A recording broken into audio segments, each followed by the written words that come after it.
Good afternoon, everybody. I could listen to Mark a lot longer than just that.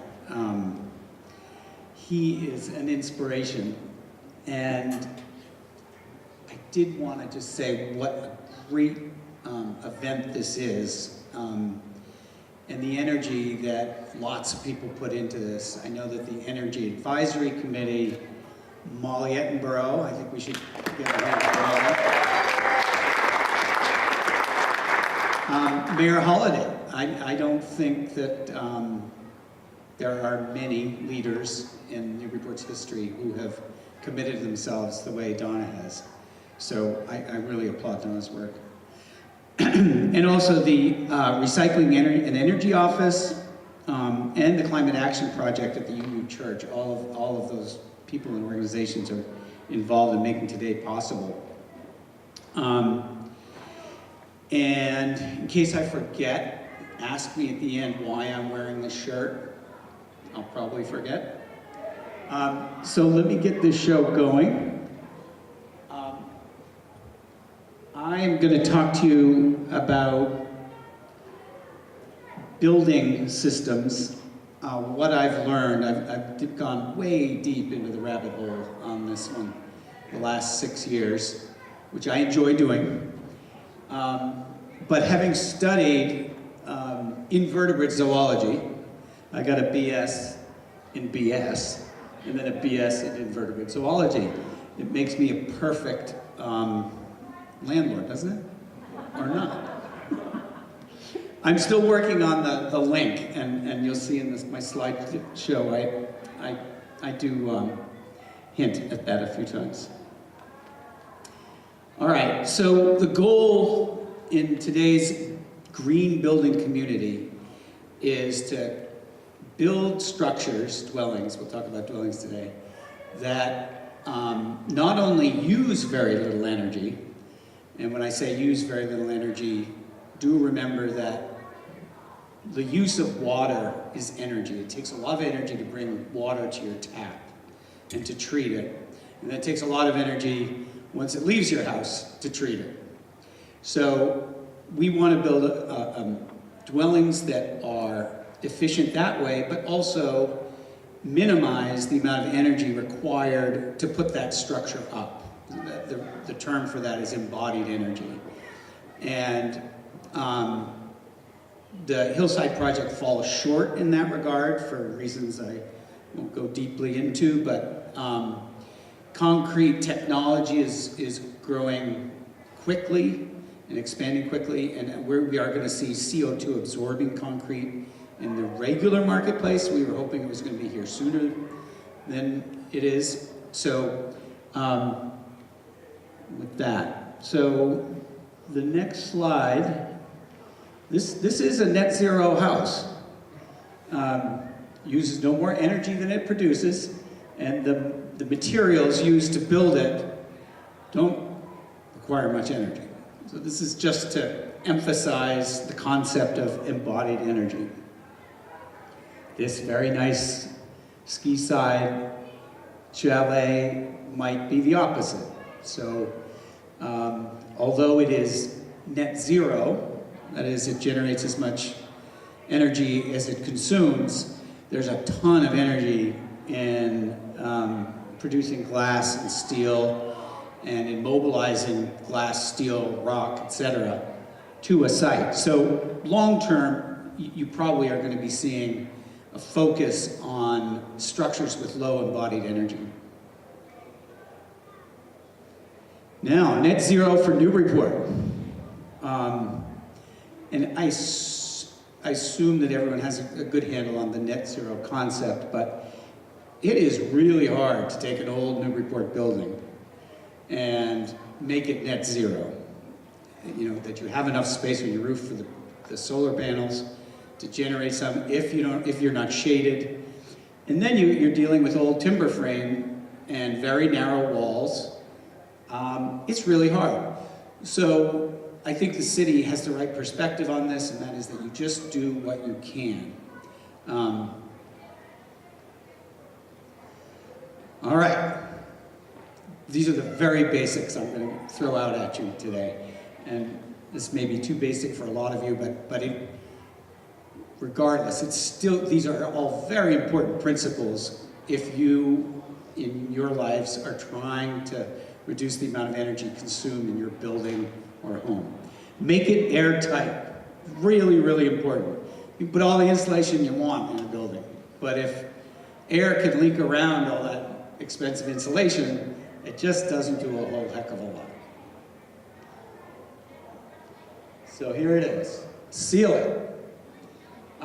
Air sealing is the most affordable way to make a significant change in the energy consumption of your home. So sealing up those drafts, window gaps in foundations, huge difference in your performance. And interestingly, the taller your building, the more important it is, because the physics of it are you get a chimney effect where all that warmth in the building is pulling on air and creating a vacuum in the bottom of your house, pulling air into any gaps in the basement and so forth.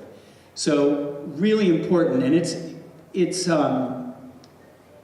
because it's gotten a lot of attention recently. Zip Systems now has a lot of phenomenal products that are a vapor barrier, an air barrier, all in one if you tape the seams properly. So when you see buildings like this in green, that is the zip system. The sheeting goes against the framing, and then you tape every seam.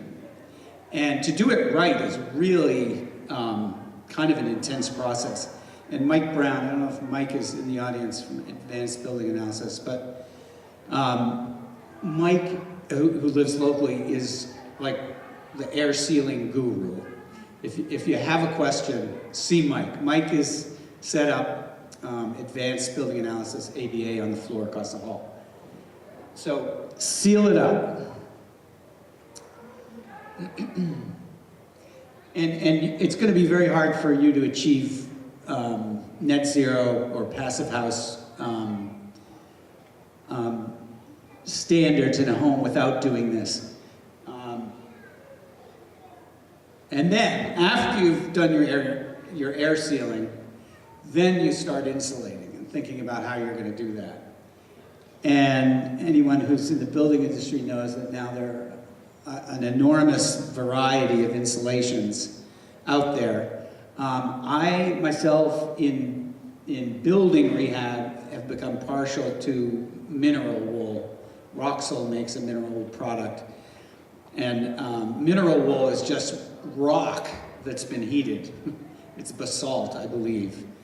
And you get a fiber. It's actually a rock fiber. And because of that, it's hydrophobic. So when you're dealing with water vapor, water intrusion, ability to dry, I prefer it to fiberglass. And also to dense pack cellulose, if you have the choice.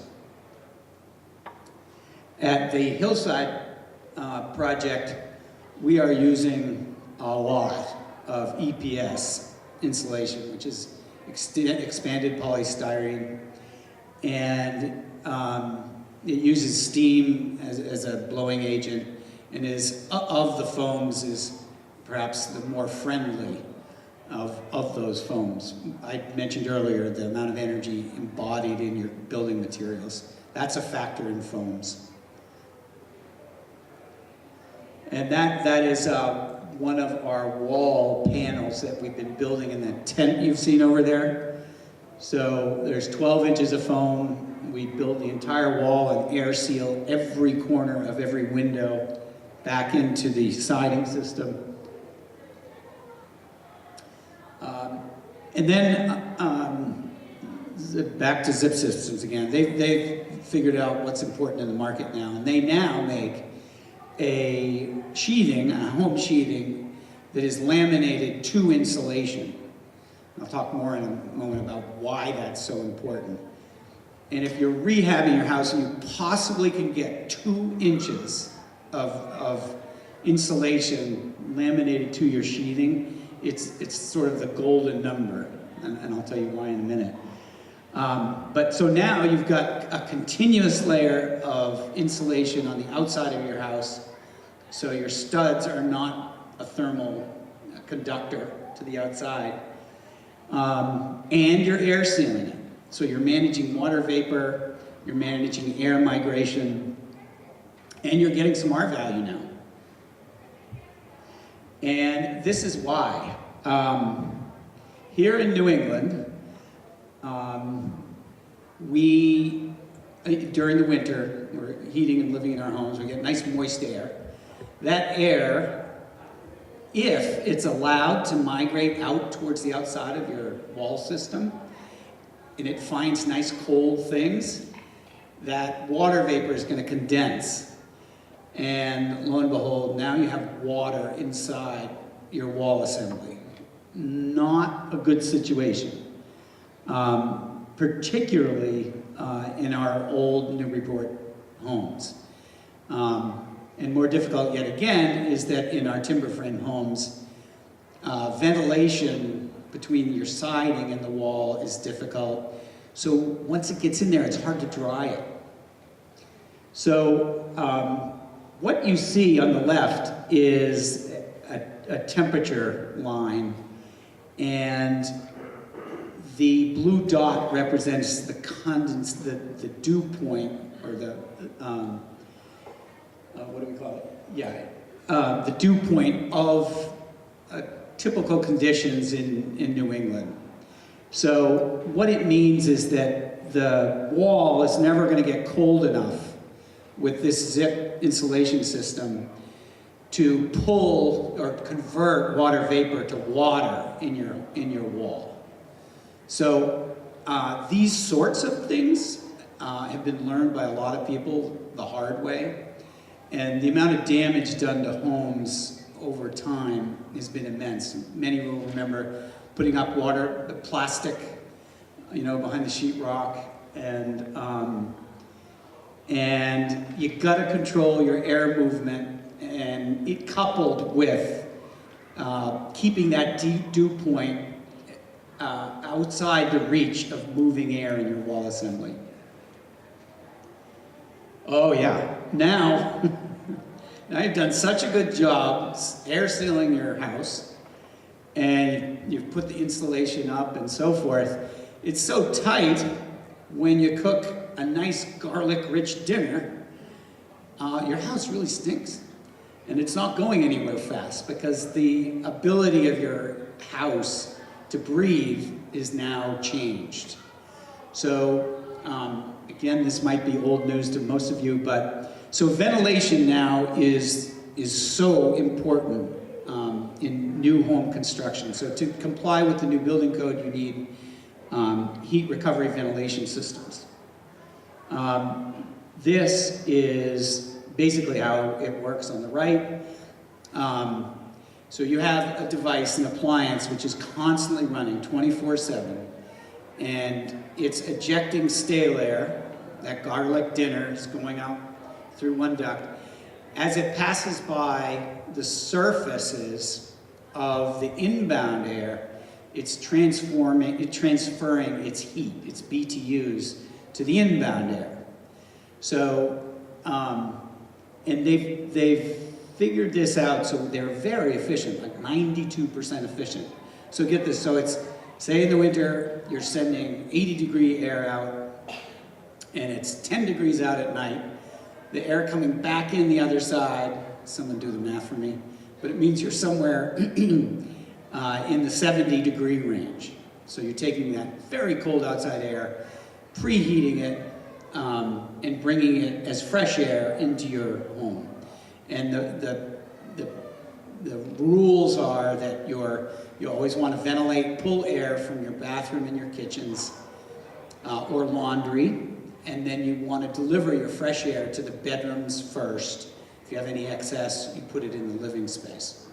So at the Hillside Project, we're using a German-made heat recovery, or actually it's an energy recovery ventilation system. that has 92% efficiency, and it's very reliable. It's probably the most important appliance in the contemporary code-compliant home. Another good thing about this is that you're getting that heat transfer, but you're also filtering all the inbound air.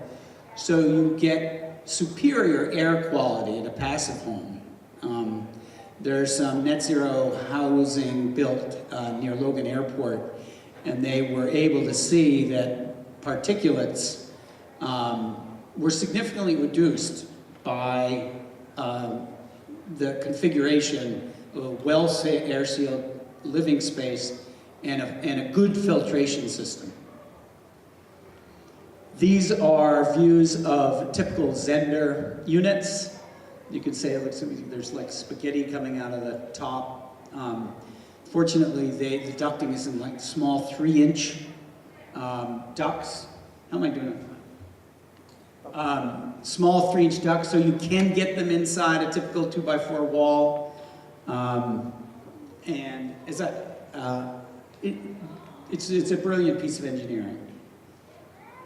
All right, so rule number 4 is that everything I've told you so far is useless if the occupant of the home does not act like a net zero human. So this is Net Zero Nellie, and we've been friends for a while now, and she is very well behaved. She does not take long showers. She does not leave the home cinema screen on 24/7. She closes doors behind her, turns off water while brushing teeth, thermostat at 70, etc., and reprograms when she's gone away. So it's one of the reasons why the Expo today is so helpful, because it just raises awareness, and you really, it's so true. You could build a net zero home, but if your occupant is not aware of what's appropriate and needed to live in that home, you don't get the advantage that you had designed and engineered so hard to achieve.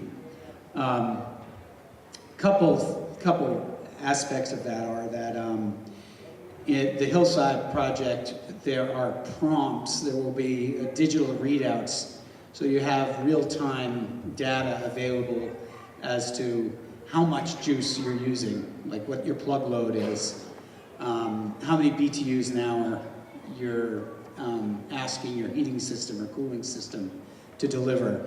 Because it is very hard, and you go day to day and you're in a hurry. It's hard sometimes to pay attention to those things. And so we believe that that's an important part of helping the occupant stay on top of energy demand. All right, back to Newburyport's pursuit of net zero. Electricity is a really high quality form of energy. You can send it through little copper wires. It doesn't freeze inside pipes.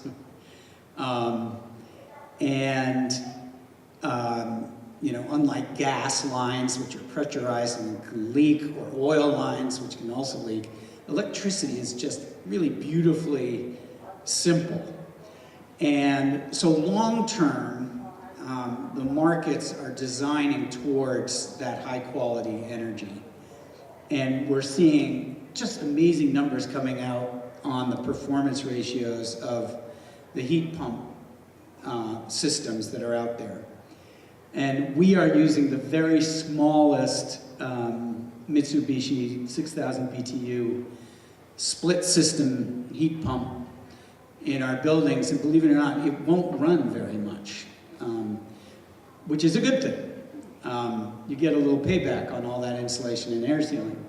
But it also is very helpful for if you're trying to heat or cool a specific room in your home, the family area, what have you, because they're very affordable and they're super efficient.